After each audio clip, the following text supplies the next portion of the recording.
Et voilà, c'est la pluie, comme je m'y attendais.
Dormir en tente, moi, ça va pas.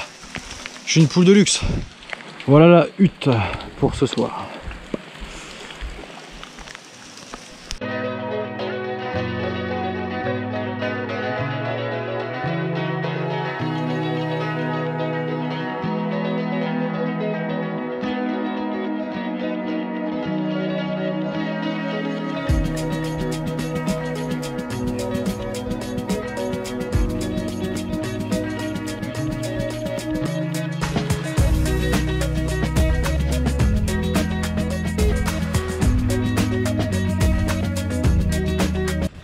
Bon, pour la dernière étape, il faut traverser un estuaire à marée basse.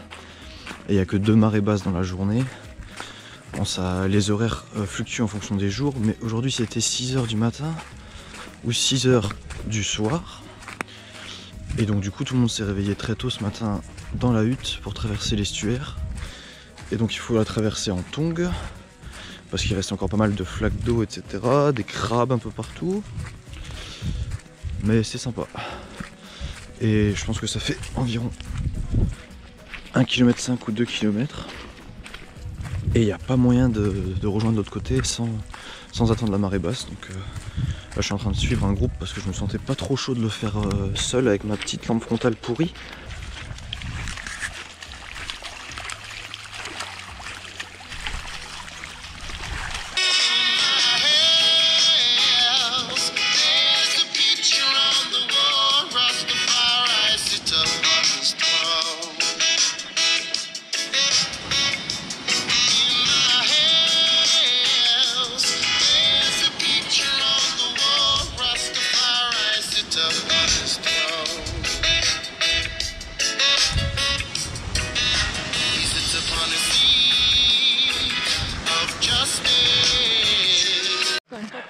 Deux jours après avoir quitté la Belle Tasman, je suis de retour sur le parc national. J'ai fait une petite pause à Nelson pour aller chercher un invité spécial qui est ici et qui va voyager sur l'île du Sud avec moi pendant presque 2 semaines. Et on n'est pas en train de faire la portion la plus inintéressante parce qu'on est arrivé à Anapé Beach. C'est la plage réputée pour être la plus belle dans tout le parc national de la Belle Tasman.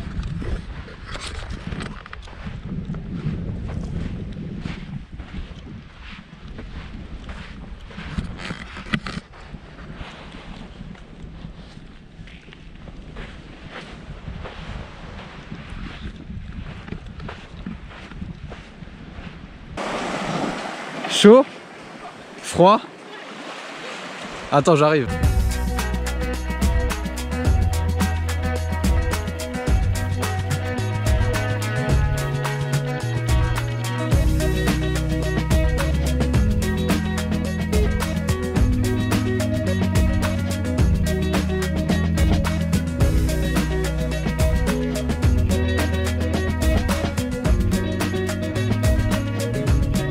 Et ensuite on a pris la route jusqu'à Keikura, donc jusqu'ici.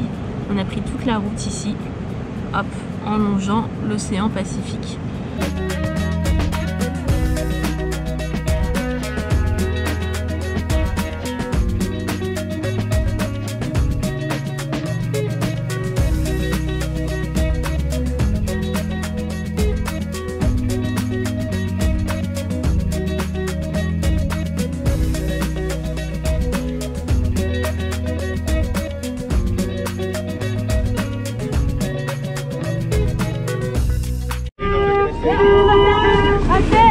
You can jump into the line that's over. Let's go!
Hier, on a roulé 7 heures entre Kekura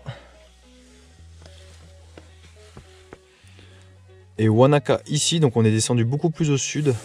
Il doit faire entre 6 et 10 degrés en fonction des moments de la journée. Et malgré ça, on va faire une randonnée d'environ 5 heures pour monter au Royce Peak et redescendre jusqu'à la voiture.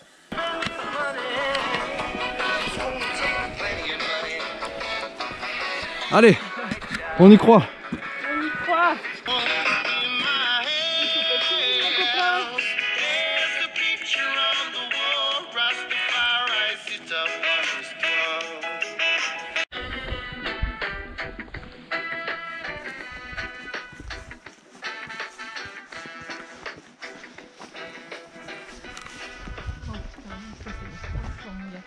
Ouais, c'est pas grave, on monte. Ça va être dur, profite de la descente. Repose-toi.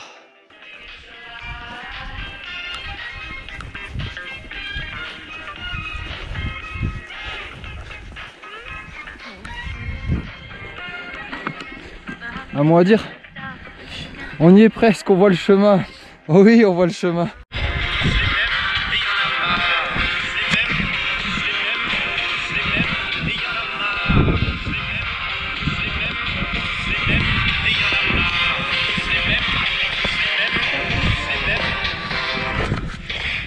Tous les mêmes à faire la queue. Nous on vient quand il y a son père.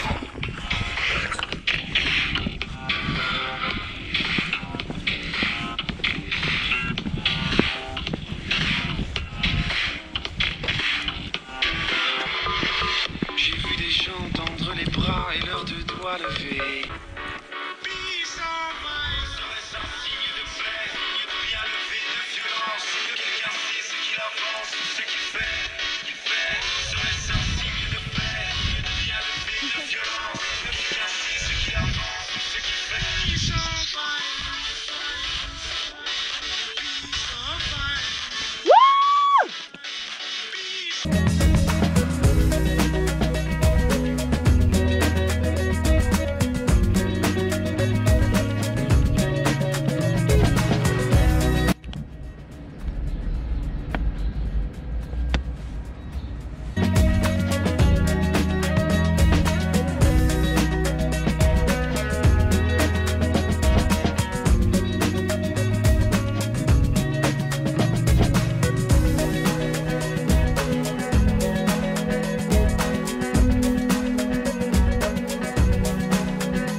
Moi je me repose mais je suis pas serein en vrai. Oh, on verra quand il faudra tourner un petit peu. Hein. C'est qui rame? C'est moi qui rame. Et moi je me repose parce qu'il veut pas que je rame, il veut tout contrôler donc je rame pas. Elle est devant, elle fait rien. Mais parce que tu veux tout contrôler. Parce que je veux tout contrôler, bah oui je suis un contrôle fric. À la maison c'est elle qui contrôle tout. Ici c'est moi. Donc là bah du coup bah, j'ai rien à faire donc je me repose alors que je voulais faire de l'activité physique. Bah tant pis, on fait de l'activité. Tant pis hein, je vais faire la princesse. Tant pis.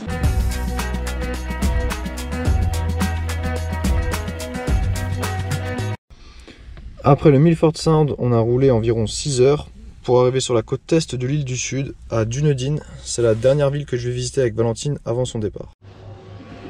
Dunedin a été créé par les colons écossais en 1848.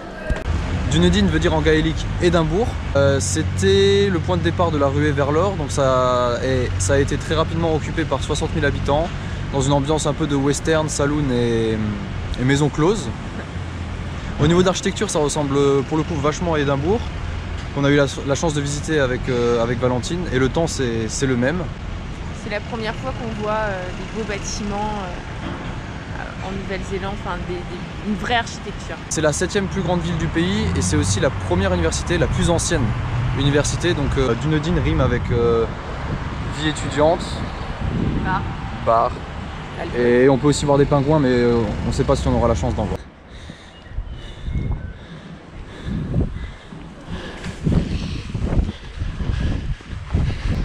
La personne qui a été la plus rapide pour monter et descendre cette rue a mis 1 minute 56. Et nous on a mis une demi-heure.